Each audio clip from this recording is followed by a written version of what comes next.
위로의 하나님, 이 설을 맞이하면서 제 시가 담긴 연합장을 다 보내드렸는데 보셨어요? 보신 분 한번 손들어. 못 보신 분들은 찾아보시면 나올 거예요. 또 혹시 잘 못 찾겠으면은 그 사무실에 또는 다른 셀 리더나 다른 분들에게 하면 전달해 주면 되기 때문에 쉽게 볼 수가 있을 것입니다. 사실 이렇게 시가 담긴 연합장을 보낸 것은요, 제 평생에 처음이에요. 이걸 이제 우리 성도님들에도 보내드리고 또 외부의 지인들에게도 이렇게 보내드렸는데, 왜 처음이냐 하면은 저는 평생 시를 써본 적이 없어요. 정확하게 말하면은 쓰고 싶어서 노력을 그렇게 해도 안 써져요. 시 쓰는 게 굉장히 어렵더라고요. 수필이나 뭐 논설 같은 것은 아주 참 즐겁고 행복하게 쓰는데 시는 이게 안 되더라고요, 이상하게. 그래서 혼자 생각이 시는 이거 시를 쓸 수 있는 천부적인 재능이 있는 사람만 쓰는가 보다. 그렇게 생각을 하면서 지금까지 살아온 거예요. 근데 이번에 시를 써서 쫙 보내니까 말이죠. 뜻밖의 반응이 얼마나 좋은지, 교회 안에서보다도 교회 밖에서 반응이 가히 폭발적이었어요. 왜 이렇게 공감이 안 되시는 거예요? 진짜 굉장히 반응들이 좋아가지고 막 저한테 말이죠. 유 목사님 원래 시인이셨어요? 이렇게 얘기하는 분 있지 않나? 또 어떤 이 교수님 말이죠. 목사님에게 그 문학적인 은사가 계셨다니 놀랍습니다 하면서 이렇게 막 얘기하는 분도 있고, 또 우리 이재석 총장님은 아예 저한테 유시인님 얘기할 때마다 유시인님이라고 나한테 그렇게 얘기를 하시는 거예요. 예? 내가 시인이 돼버렸어요. 그리고 전 총장님 재밌으세요? 이 시가 막 총장님 주변의 분들에게 막 그냥 폭발적인 인기가 막 생겨가지고 유광철 목사 팬덤 현상이 일어나고 있다고 막 그렇게까지 얘기를 하는 거예요. 예? 이게 농담 반 진담 반 같은데 하여튼 내가 혼돈이 돼요. 어쨌든 이랬든 저랬든 간에 그렇게 그냥 막 반응들이 너무나 좋은 거예요. 근데 사실은 솔직히 말하면은 제가 시를 쓰긴 썼는데 그야말로 완전히 초보 중에 초보죠. 왜냐하면은 지금까지 시를 못 쓰다가 지금 요 시를 쓴 게 3번째 시예요. 그러니 여러분 평생 한 편도 안 쓴 사람이 3번째 시가 뭐 오죽하겠어요? 완전 초보죠. 근데 희한하게 시가 계속 써지는 거예요. 근래에. 그래서 어떤 때는 말이죠. 밥 먹다가 시 한 편을 써요. 몰랐죠? 그리고 얘기하면은 대화가 어느새 시구로 바뀌어서 막 나오려고 그래. 제가 이제 시를 쓰는 시간이 언제냐면은 새벽에 워낙 일찍 일어나잖아요. 기도 시간을 갖고 휴대폰으로 한 5분 내지 길으면 15분 정도 시를 쓰는 거예요. 일부러 쓰는 게 아니라 나도 모르게 그렇게 그냥 돼버리는 거예요. 그래가지고 쫙 써놓고 좀 다듬기도 하고 잠깐 이렇게. 근데 계속 시를 못 쓰던 사람이 시가 써진다는 게 참 희한한 거예요. 내가 생각해도. 지금 이상한 경험을 제가 며칠 사이에 하고 있는 거예요. 그래서 제가 하도 이상해가지고 저희 사모한테 그랬어요. 여보, 내가 원래 시인으로 태어났었나 봐. 이런 얘기를 내가 했다니까. 예? 아마 여러분들은 부러울 거예요. 근데 사실은 말이죠. 이 시를 쓰게 된 특별한 계기가 있어요. 약 1년 전에 제가 좀 이렇게 마음이 아픈 그런 일이 있었어요. 내가 잘못한 것도 아니고 사실은 내가 피해자인데 손해를 엄청 내가 이러저러한 유용부용의 손해를 봤는데 상대방은 정반대로 생각하는 거예요. 오해가 있는 거죠. 그 설명해도 잘 안 되고 또 설명하기도 애매하고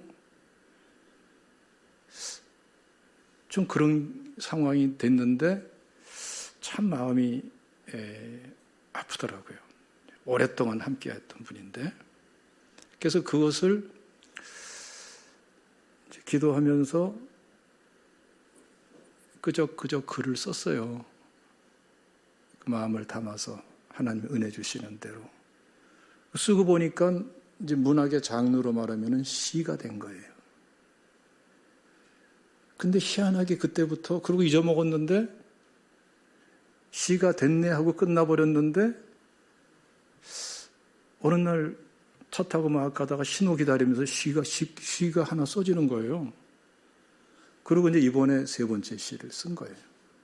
그리고 이 시를 쓰고 나서부터 시가 번물 터지듯이 막 터져가지고 그래서 이 작은 아픔이 시를 낳고 그 시는 어느새 나를 시인을 만들어버리고 유시인이 돼버리고 이렇게 희한한 일이 벌어진 거예요.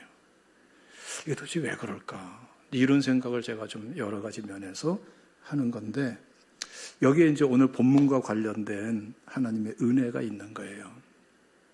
여러분 지금 우리가 설 연휴를 지나고 있습니다. 근데 이때에 자연스럽게 우리의 마음과 생각은 초점 맞춰지는 하나의 방향이 있죠.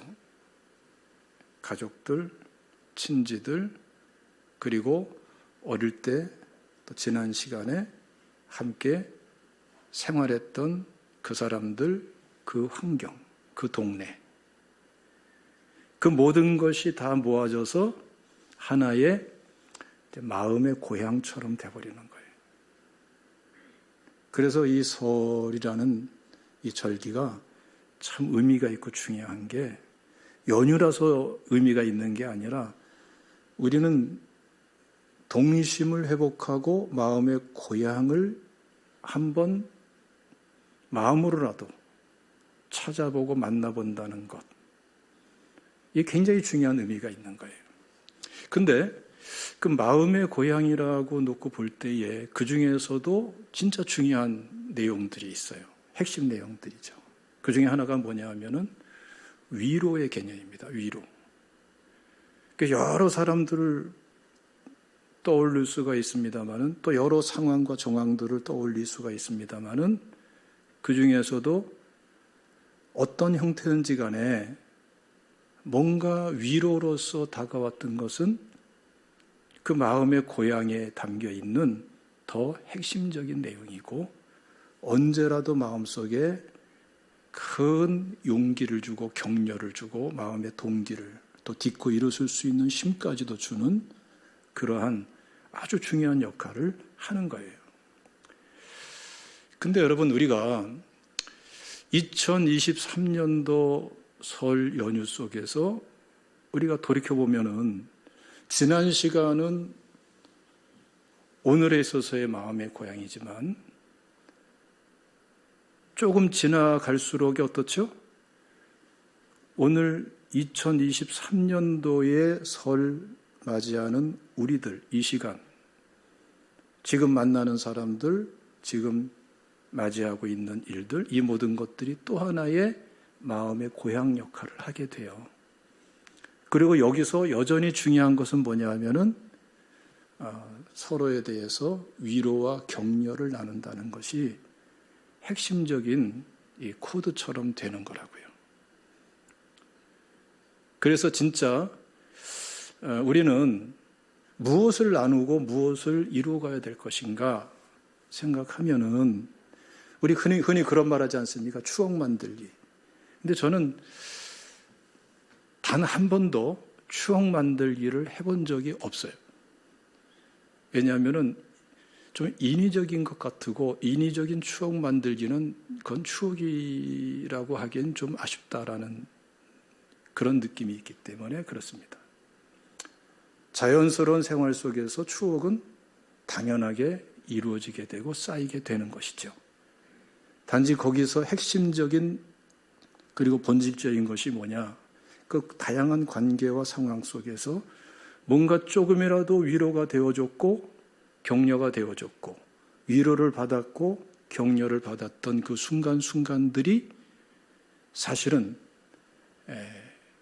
우리에게 있어서 큰 용기가 되기도 하고 격려가 되기도 하고 정말 힘들 때에 뭔가 위로와 딛고 일어설 수 있는 디딤돌이 되기도 하고 마음에 이런 디딤돌 역할을 한다고요. 그래서 여러분 오늘 이렇게 설 연휴를 맞이하고 또 오늘은 또 설이면서도 주일인데 특별히 우리 성도님들 간에 이해하고 나누고 해야 될 핵심적인 것이 무언가 그게 바로 위로, 격려다라는 생각을 하는 것입니다.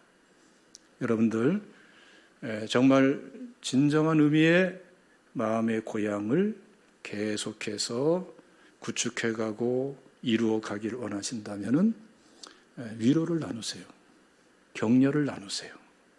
위로가 되어주시고 또 위로를 받을 줄 아는 사람도 되고 그렇게 되시기를 주님의 이름으로 축원합니다. 오늘 본문 말씀은요, 위로에 대한 말씀입니다. 그런데 진정한 위로는 어떻게 이루어지는가? 저는 입장이 그래가지고 장례식을 많이 가봤을 뿐더러 장례를 많이 집례 여러분보다 많이 했잖아요. 그 집례하게 되면은 특별한 상황이 아니면은 염하는 시간에도 참여를 합니다. 지켜봐주고 같이 있어주고 그렇게 그런 시간들을 최대한 함께 해줍니다. 그런 말이죠. 참 힘든 시간이에요. 그 유족들에게는. 그리고 분명한 사실은요. 진정한 위로는 세상에 없어요. 그 누구를 통해서도 완전한 위로는 받을 수가 없고 완전은커녕 진정한 위로도 한계가 있어요. 그게 될 수 있는 게 아니에요. 사실은 자기 자신도 자기 자신을 위로하지 못해요. 가족도 마찬가지고요. 위로는커녕 위로해야 될 내용도 파악이 안 되고 설명도 안 되는 게 인간이에요. 근데 그것은 그것으로 끝나는 게 아니라 계속 마음속에 어둠으로 자리 잡게 되고 때에 따른 상처로 자리 잡게 되고 그것이 자신의 인격과 삶에 또 다른 선택에 영향을 끼치게 돼요. 그런데 우리 성도들에게 주어진 놀라운 축복이 뭐냐 하면은 온전한 위로, 완전한 위로, 충만한 위로, 소망 속에서의 위로가 가능하다는 겁니다. 이게 신앙인들에게 주어진 축복이에요. 그 이유가 뭐냐 하면은 세상 차원에서 인간 차원에서의 위로가 아니고 하나님의 위로가 우리에게 가능해지기 때문에 그런 것입니다. 하나님의 위로를 받아들이면은 일어서요. 저는 여러분 장례를 집례하면서 정말 극단적인 슬픔과 극단적인 생각에 사로잡혀서 그냥 절망해버리는 사람도 본 적이 있어요. 그런데 정말 복음이 들어가고 하나님의 위로를 받아들이면은 치유되고 딛고 일어서더라고요. 많은 사람들이 슬픔 때문에 주저앉고 고난이라고 꺾여지고 그럽니다. 그러나 하나님의 위로가 뭔지를 알고 받아들일 수 있는 사람은 그 사람은 일어서고 치유되고 오히려 다른 사람을 위로해 줄 수 있는 사람으로 역할이 달라져 버려요. 이게 우리 그리스도인들에게 주어진 은혜고 복음의 능력인 줄로 믿습니다. 그래서 오늘 말씀 보면은 3절에 하반절 말씀 보면은 하나님에 대해서 이렇게 말씀합니다. 모든 위로의 하나님이시며, 하나님을 어떤 하나님이라고 그래요? 위로의 하나님이시라고 말씀을 합니다. 더군다나 모든 위로의 하나님이라고 말씀을 해요. 위로받을 영역이 다 틀리겠죠? 내용도 틀리겠죠? 성격도 형태도 상황 다 틀립니다. 위로받을 종류 셀 수 없이 많을 거예요. 그런데 하나님께서는 그 어떠한 위로가 필요한 영역이든지 내용이든지 그 모든 문제, 모든 위로받을 내용 속에서 참된 위로가 되어줄 수 있는 분, 유일한 위로의 하나님이라고 말씀을 하는 것입니다. 그리고 하나님께서는 우리에게 바로 이 위로를 받아라. 내가 너희의 위로다라고 말씀을 해요. 이사야서 51장 12절 말씀 보면은 너희를 위로하는 자는 나, 곧 나이니라. 이렇게 말씀하는 거예요. 그러고 보면 여러분, 우리가 사람한테 위로받으려고 그러고 어떤 일로 다른 것으로 보상적인 위로가 되려고 그러고 했습니다만은 다 부분적이고 지역적이고 한시적이고 한계가 있는 것임을 알겠죠? 불필요하다는 것이 아니라 그것으로는 충족할 수가 없고 그것으로는 해답이 아니다라는 것. 그것을 우리가 알아야 되겠어요. 하나님께서 말씀하시는 겁니다. 너희를 위로하는 자는 나다. 이거 말씀하는 거예요. 그럼 우리가 위로를 누구한테 받아야 됩니까? 말씀 그대로 하나님께 위로받을 줄 아는 사람이 돼야 될 줄로 믿습니다. 더군다나 예수 믿고 구원받고 하나님의 자녀가 됐는데 위로를 딴 데 가서 받으려고 그러면 안 돼요.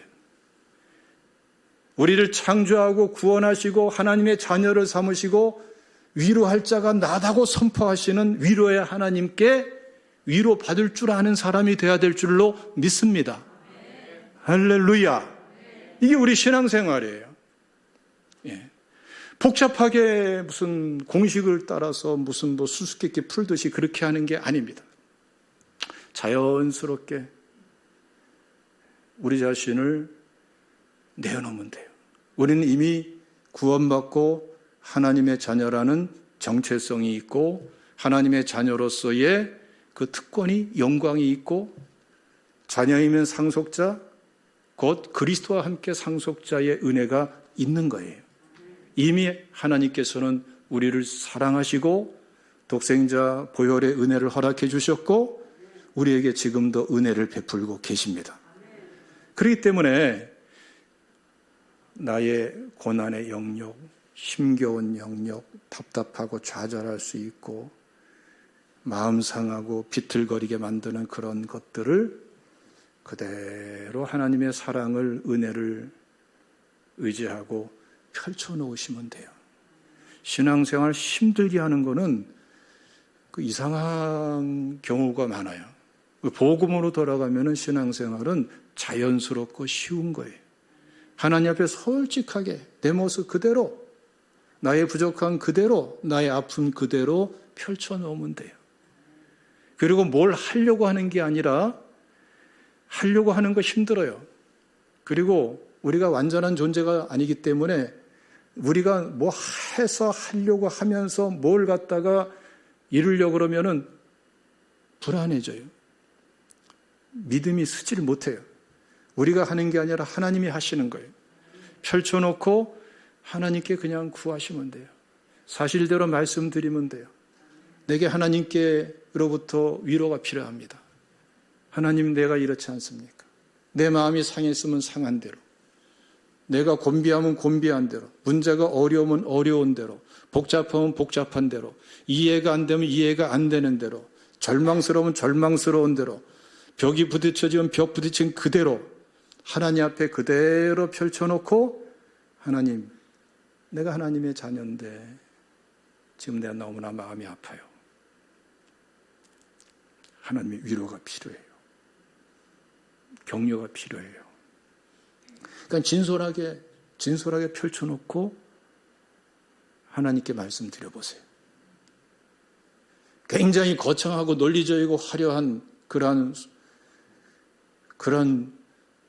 수식적인 말을 써가지고서 거창하게 하는 그 이상의 하나님의 은혜 차원에서의 위로가 시작되는 것을 알게 될 거예요. 그리고 어느새 막막했던 것들이, 그리고 넘지 못할 벽 같은 것들이, 해결할 수 없는 장애물 같은 것들이 비논리적으로 어느 순간에 그것이 제거되고 해결되고, 이게 하나님의 은혜인가? 하나님이 하셨는가? 하나님이 이끌어 주시는 건가? 희한한 것을 알게 될 거예요. 하나님 말씀은 진리고, 복음은 능력이고, 하나님은 살아계시고, 그 하나님은 우리를 구원하셨고 우리를 사랑하시기 때문입니다. 그래서 하나님께 위로받을 줄 아는 사람 되시기를 주님의 이름으로 축원합니다. 그래서 우리 그리스도인들은 하나님께 위로받고 한 걸음 더 나가서 위로받을 수 있는 사람은 뭐예요? 다른 사람을 위로해 줄 수 있는 사람이 돼버려요. 이게 놀라운 것입니다, 여러분. 여러분, 우리 주변을 가만히 보면은 진짜 위로가 필요한 사람들이 많습니다.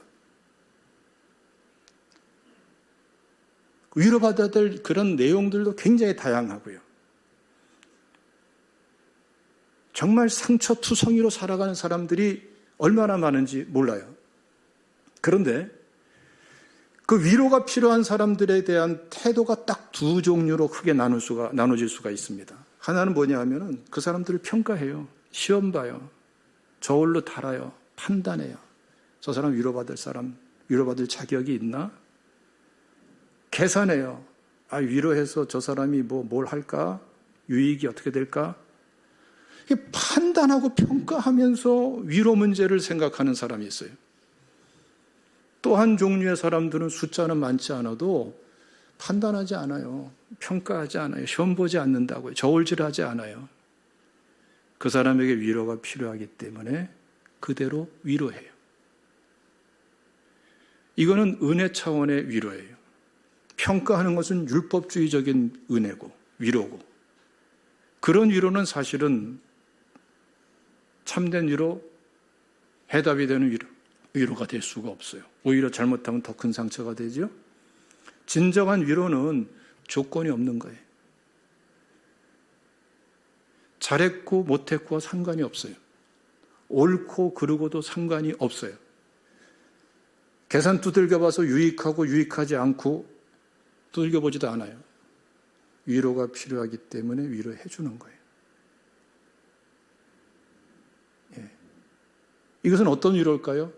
은혜 차원의 위로예요. 은혜 차원의 위로.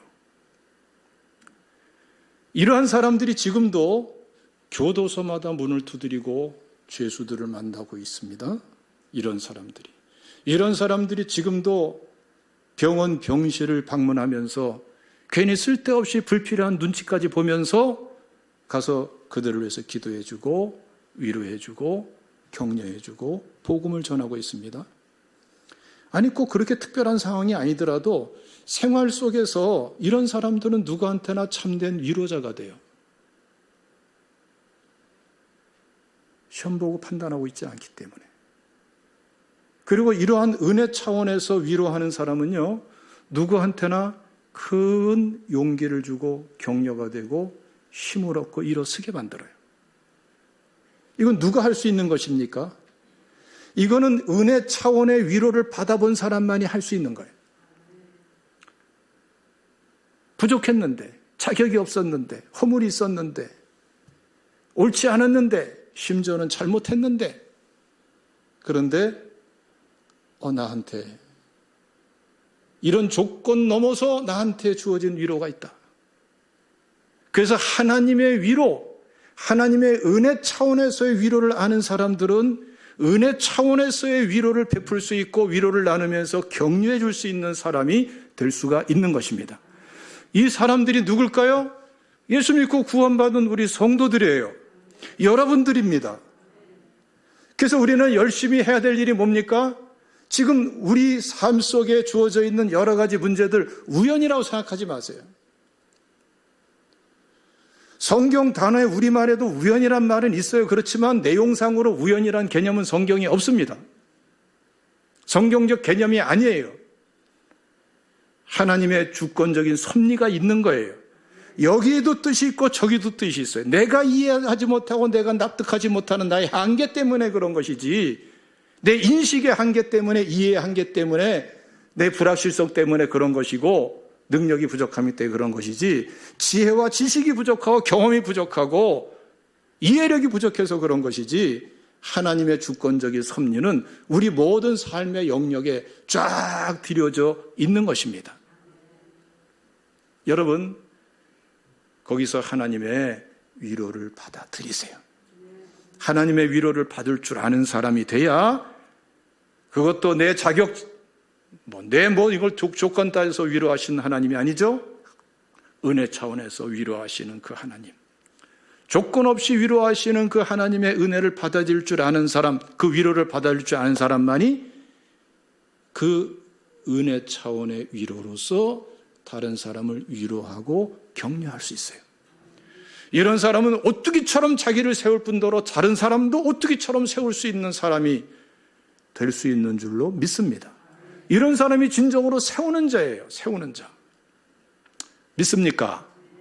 그래서 여러분, 오늘 말씀 보면은 4절 말씀 다 같이 읽어봅시다. 시작. 우리의 모든 환난 중에서 우리를 위로하사 우리로 하여금 하나님께 받는 위로로서 모든 환난 중에 있는 자들을 능히 위로하게 하시는 이시로다. 능이라는 말이 말이죠, 이게 디나미스 같은 어근이에요. 능력을 말하는 거예요. 칼을 휘두르는 능력이 아니고 어떤 능력이죠? 위로하지 못했어요, 전에는. 너무 똑똑해서, 너무나 올바라서, 너무나 경우 바라서. 그렇죠? 너무나 판단을 잘해서. 그러니까 위로하지 못하는 사람이니까 무능했어요. 근데 은혜를 알고 나니까, 그리고 정말 값없이, 조건 없이 하나님의 위로를 받아들이고 받고 보니까 이제 어떤 사람이 돼요? 다른 사람을 판단하고 저울질하면서 위로하겠다, 어쩌다 할까 말까 하는 사람이 아니라 은혜로 위로하는 사람이 되어버렸어요. 능력 아닙니까? 굉장한 능력이죠. 어느새 실현된 능력이죠. 이 능력으로 능히 위로하게 하시는 분이 하나님이시란 말이에요. 하나님은 우리를 위로로 채울 뿐더러 우리가 경험한 위로, 우리에게 흐르고 있는 은혜의 위로를 통해서 다른 사람을 위로하게 하시면서 치유하고 회복하고 일으켜 세우시는 하나님인 것을 믿으시기를 축원합니다. 그래서 5절 말씀 다 같이 읽습니다. 시작. 그리스도의 고난이 우리에게 넘친 것 같이 우리가 받는 위로도 그리스도로 말미암아 넘치는도다. 자꾸 넘치는, 큰 양동이에다 물을 갖다 확 부으면 어때요? 가득 차죠. 더 부으면 어떻습니까? 막 그 물이 흘러 넘치죠. 그러니까 위로가 이렇게 풍성하도록 하시는 분이 하나님이시고 그렇게 되기를 원하시는 분이 하나님이시란 말이에요. 그러니까 여러분, 우리가 이 설 연휴를 맞이해서 어떤 사람이 되어야 되겠습니까? 여러분들에게 허용하신 아픔과 고뇌와 절망스러움과 낙심스러운 것을 그대로 부둥켜 안고 비틀거리지 마시고 하나님 앞에 펼쳐놓고 하나님께 위로를 구하세요. 위로를 요청하세요. 하나님은 위로의 하나님이십니다. 생각보다 더 빨리, 더 앞서서 하나님께서는 위로를 베풀어 주시는 줄로 믿으시기를 축원합니다. 그리고 그 위로로서, 그렇게 알게 된 위로로서 다른 사람을 위로해 줄 수 있는 사람, 이런 사람들은 진짜 진리에 입각한, 복음에 합당한 추억 만들기. 그렇죠? 말하자면은 진정한 마음의 고향이 되어줄 수 있는 사람이에요. 할렐루야. 예. 할렐루야. 제가 쓴 시에 말이죠. 아주 먼 데 있는 친구도 이렇게 말하더군요. 무슨 마음의 고향이라고. 그 미국에 있는 제 친구거든요. 이름을 밝히면은 우리 교회 왔었어요. 강인국 목사님이라고. 좀 미시아나 한인교회 다녀오신 분 있죠. 우리 지난번에 집회 인도라 할 적에 박혜자 간사님, 빛나자매님, 또 우리 진우 형제 셈이 같이 갔는데 그 교회 이 시 연합장을 보냈더니 그러더라고요. 유 목사님은 나의 진정한 마음의 고향입니다.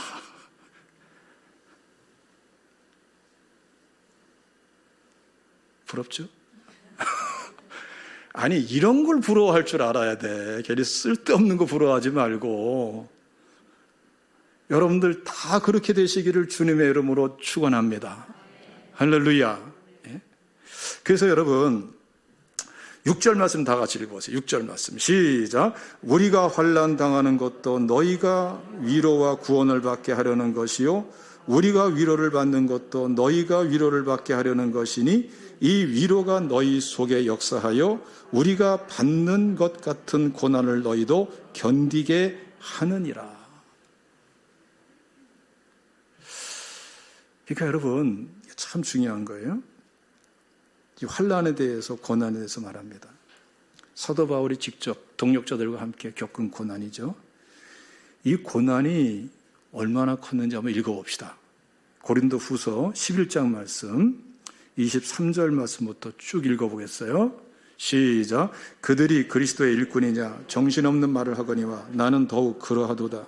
내가 수고를 넘치도록 하고 옥에 갇히기도 더 많이 하고 매도 수없이 맞고 여러 번 죽을 뻔하였으니 유대인들에게 40에서 하나 감한 대를 5번 맞았으며 3번 태장으로 맞고 1번 돌로 맞고 3번 파손하고 일주야를 깊은 바다에서 지냈으며 여러 번 여행하면서 강의 위험과 강도의 위험과 동족의 위험과 이방인의 위험과 시내의 위험과 광야의 위험과 바다의 위험과 거디 형제 중에 위험을 당하고 또 수고하며 애쓰고 여러 번 자지 못하고 줄이며 목마르고 여러 번 굶고 춥고 헐벗었노라. 이 외의 일은 고사하고 아직도 날마다 내 속에 눌리는 일이 있으니 곧 모든 교회를 위하여 염려하는 것이라. 누가 약하면 내가 약하지 아니하며 누가 실족하게 되면 내가 애타지 아니하더냐. 내가 부득불 자랑할진대 내가 약한 것을 자랑하리라. 주 예수의 아버지 영원히 찬송할 하나님이 내가 거짓말 아니하는 것을 아시느니라. 다메섹에서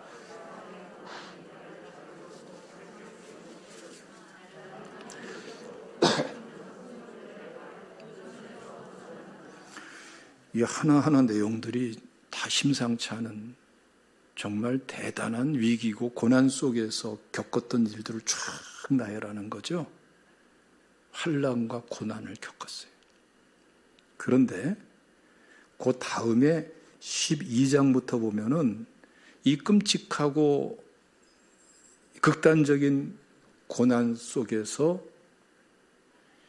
이것을 감내한 이 사도 바울에게 하나님이 주신 은혜가 얼마나 놀라운 걸 쭉 말씀해요. 그래서 1절 말씀 보면은 부득불 밝힌다고 하면서 주의 환상과 계시를 말하리라. 2절 말씀 보면 셋째 하늘에 이끌려 간 자. 자기 간증을 얘기하는 거예요. 예? 3절 말씀 보면은 그때 자기가 몸 밖에 있었는지 몸 안에 있었는지 모를 정도였다. 4절 말씀 보면은 그곳을 낙원이라고 표현하고 있어요. 그래서 말로 형용할 수 없는 은혜였다고 고백을 합니다. 예? 그러면서 또 한 가지 7절 말씀 보면은 육체의 가시가 자기에게 주어졌다. 이것을 놓고 3번 간구했는데 하나님이 이 육체의 가시를 고쳐주기보다는 뭐라고 그랬어요? 9절 말씀 보면은 내 은혜가 내게 족하도다. 이는 내 능력이 약한 데서 온전하여 짐이라. 그래서 이 말씀을 듣고 나서 정말 뛰는 듯이 기뻐하면서 감사하고 받아들였다는 거죠. 이 관점에서 사도 바울의 사역을 쭉 보면 말이죠. 어마어마한 일들이 쫙 일어납니다. 고난 속에 하나님이 위로하는 형태는 굉장히 다양해요. 이처럼 뭐 3층천에 뭐 이런 거 다 있게 있습니다만은 보세요. 사도 바울이 두르고 있었던 그 에이프론이죠, 에이프론. 예? 예. 앞치마 같은 거 이런 것을 갖다가 병든 자에게 얹으면 병든 자가 나버려요. 수없이 많은 병자가 치료되고 악한 영이 떠나가고 수없이 많은 사람들이 예수 믿고 구원받아서 천국 일꾼이 되고 동력자가 되고 심지어는 예루살렘에서 일루리건까지 로마 제국 전역의 복음을 편만하게 가득 채우는 역사까지 일어나게 되고 어마어마한 역사가 일어나게 돼요. 이 과정 속에서 하나님이신 은혜로서 하나님 말씀을 기록하게 되는데 신약 성경에서 사도 바울만큼 많은 양의 많은 범위의 성경을 기록한 사람이 없죠? 이게 보통 은혜겠어요? 그 과정이? 이게 뭡니까? 위로의 영역이에요. 그러니까 사도 바울은 고난 속에 넘치는 하나님의 위로, 하나님의 격려, 그것도 막연한 추상적인 게 아니라 실질적인 현장에서 만나주시면서 역사하시는 하나님의 살아 역사하시는 위로, 이 넘치는 위로 속에서 자신의 사명을 감당해가는 것을 볼 수가 있습니다. 여기서 우리가 붙잡을 게 있어요. 뭐냐 하면은 우리 각자에게 내용이 다 틀리잖아요. 어려운 과제들이 틀리고 그렇듯이 또 다양하죠. 위로의 내용도 다 틀리고 성격이 다 틀려요. 그러나 우리가 딱 한 가지를 붙잡아야 돼요. 가정에 관련된 일이든 직장과 관련된 일이든 사업과 관련된 일이든 인간관계와 관련된 일이든 내 고난의 영역을 하나님의 일로 바꾸셔야 돼요. 괜히 부둥켜 안고 비틀거리지 말고 공부 하나 하는 학생들은 공부를 하나님의 일로 바꾸세요. 사업하는 분들도 이것을 하나님의 일로 바꾸세요. 직장생활도 하나님의 일로 바꾸세요. 가정도 하나님의 일로 바꾸세요. 우리는 근본적으로 우리 영광 위에서 살도록 되어 있는 존재가 아닙니다. 하나님의 영광을 위한 일로 바꾸십시오. 하나님의 일로 바꾸면은 그것이 바로 소명이 되고 사명이 되어버려요. 그리고 그 고난 속에 하나님의 위로가 넘치게 돼요. 할렐루야. 이 위로로서 승리하고 이 위로를 나눠주고 넘치는 위로로서 하나님의 역사를 이루어갈 수 있는 사람. 그래서 오늘 말씀 보면 말이죠. 6절 말씀에 말씀하잖아요. 우리가 환난 당하는 것도 너희가 위로와 구원을 받게 하려는 것이요. 사도 바울이 다른 것에 헌신했다면 이러한 역사는 결코 일어나지 않았을 것입니다. 자신의 인생 자체가 하나님의 일이 되어버렸어요. 여러분의 가정이 하나님의 영광을 것이 되어버리면 하나님의 위로가 막 폭포수처럼 쏟아질 줄로 믿습니다.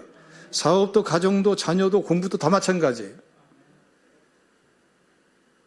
하나님이 앞장서서 영광 받으면서 이루어가시는 삶으로 나가는 게 우리 성도의 삶인 줄로 믿으시기를 축원합니다.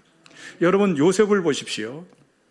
요셉은요 그야말로 형들에게 배신당해가지고 그것도 극단적인 배신이죠. 형들에게 죽임당할 뻔하다가 가까스로 애굽의 노예로 팔려간 사람이에요. 노예 생활하다가 또 모함당해가지고 감옥살이까지 한 사람이에요. 여러분들 그 빠삐용이라는 영화 보셨어요? 빠삐용? 보신 분 손 들어보세요. 우린 성경만 봐서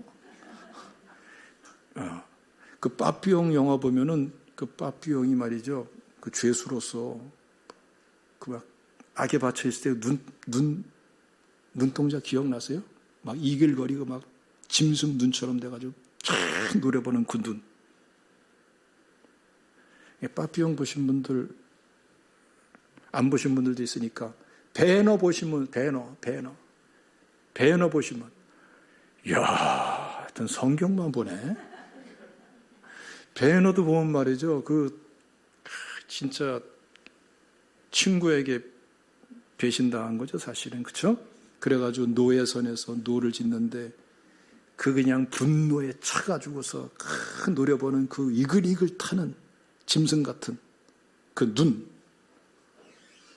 요셉의 처지를 보면은 이렇게 복수의 칼을 갈 수밖에 없는 일을 겪고 있고 그 상황에 몰려 있는 거예요. 그러나 요셉은 어떻습니까? 그렇지 않습니다. 요셉은요, 그것을 뛰어넘어서 오히려 자기 형제들을 위로하는 사람이 돼요. 아버지 야곱이 하나님께 불려갔을 적에 그 형제들이 그냥 이제 죽었다고 바짝 엎드리잖아요. 오히려 그들을 위로합니다. 이 비밀을 알아야 돼요.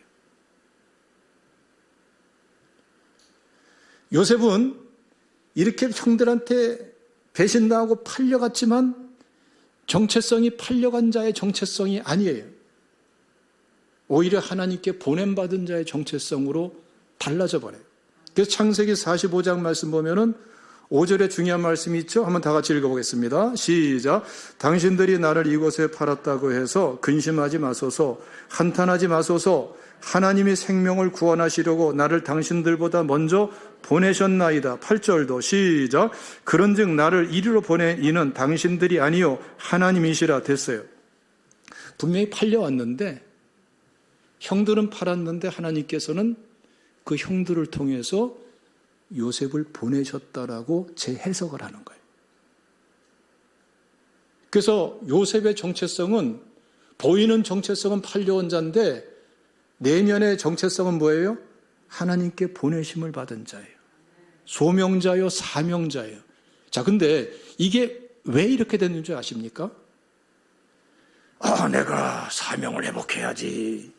형제들을 용서해야지.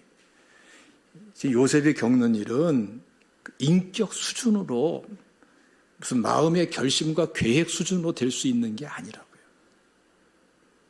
은혜 수준으로만이 가능, 은혜로만. 요셉의 생애를 쭉 보면은 계속 형들한테 팔려간 이후부터 따라붙는 말이 있어요. 하나님께서 함께 하셨다, 형통케 하셨다. 두 단어가 따라붙습니다. 그러니까 요셉은 여러분, 그 과정 상황 속에서 하나님의 함께 하심을 체험할 수 있는 사람이었어요. 형통하심을 체험하고 있었어요. 그러다 보니까 자연스럽게 생각이 바뀌는 거예요. 자기 정체성이 바뀌는 거예요. 이거 아니야. 하나님이 지금 돕고 계시네. 역사하고 계시네. 그러고 보니까 내가 팔려온 자가 아니야. 여기에 사명이 있어. 자, 이게 중요한 건데요. 자, 이걸 놓치지 마세요. 하나님이 함께 하시고 형통하시는 요셉의 노예 생활이, 감옥살이, 또 왕궁에서 생활, 이 모든 것들이 어떻게 이루어지는 줄 아세요? 하나님은요, 계속 함께 하세요. 우리를 구원하신 하나님은 계속 우리에게 은혜를 주고 계세요. 결코 떠나지 않으세요. 요셉에게도 마찬가지로 계속 그래요. 요셉은 뭘 잘했을까요? 주시는 은혜를 거부하지 않고 마음을 열고 받아들이는 거예요. 하나님, 내가 노예인데요. 이게 뭡니까? 하고서 마음을 닫는 사람이 아니에요. 감옥까지 왔네요. 이게 뭡니까? 이렇게 하면서 마음을 닫고 생각을 닫는 사람이 아니에요. 주어진 상황 속에서, 문제 속에서 그것이 극단적인 좌절과 낙심 빠질 일이라 할지라도 그곳에서 하나님을 인정하고 마음을 열고 자기 자신의 문제를 쏟아놓고 하나님의 위로를 받아들일 수 있는 사람, 은혜를 받아들일 수 있는 사람, 이게 중요한 거예요. 똑같은 원리로 지금도 하나님은 역사하십니다. 여러분, 지금 문제 때문에 마음을 닫지 마세요. 오히려 어렵고 고난과 환난이 있기 때문에, 난해한 문제이기 때문에 마음을 여셔야 돼요. 하나님께 마음을 여시고 하나님의 위로를 요청하시고 은혜를 요청하세요. 그 다음부터는 하나님이 하시기 시작하십니다. 시로서 말씀을 시작했습니다마는 제가 조금 더 설명을 드릴게요. 그리고 말씀 마치겠습니다. 그 시를 쓸 때에 어떤 마음이겠어요? 괴롭죠? 착잡하죠? 배신감 느끼죠? 억울하죠? 좋다, 관계 끊자, 이런 마음도 생기죠. 그게 솔직히 제 마음이었어요. 그러나 그건 제 마음이고, 하나님께 기도하면서 하나님의 마음을 만나니까 내 마음이 진리가 아니고 하나님 마음이 진리예요. 내 마음이 옳은 게 아니라 하나님 마음이 옳은 거예요. 거기에 내 마음을 열은 거예요. 그리고 써내려갔더니 그게 어느새 평생 안 되던 시가 돼버리고, 그 시가 나를 지금 시인으로 만들려고 그러고 있어요. 내 삶에 새로운 뜻하지 않은 게 지금 막 열리고 있는 거예요. 그렇죠? 꽉 닫혀서 안 되던 것이 열리고 있고 이미 열어졌다고 생각합니다. 저는 마찬가지예요. 여러분, 너무 똑똑하면 안 돼요. 그 미련한 거예요. 그게 아니고 하나님께 마음을 열고 하나님의 은혜를 받아들이세요. 하나님의 마음을 받아들이세요. 하나님의 위로를 받아들이세요. 그 다음부터는 하나님이 하시고요. 그 다음 단계 여시는 것도 하나님이 열어주시고요. 더 놀랍게 열어주시고 계속 열 줄로 믿습니다. 저는 지금 그런 생각해요. 이 시를 쓸 수 있도록 하신 하나님께서 시를 써내려 가면서 그 기회 되는 대로 은혜 가운데 쓸 때마다 하나님께서 나의 굉장히 많은 영역을 꼭 시만이 아니라 시를 통해서 열어가실 계획이 진행되고 있다라는 생각을 저는 합니다. 하나님, 여러분들을 여시는 하나님이세요. 축복하시는 하나님이세요. 할렐루야. 위로받고 위로해 줄 수 있는 축복의 사람이 되시기를 주님의 이름으로 축원합니다. 기도하겠습니다.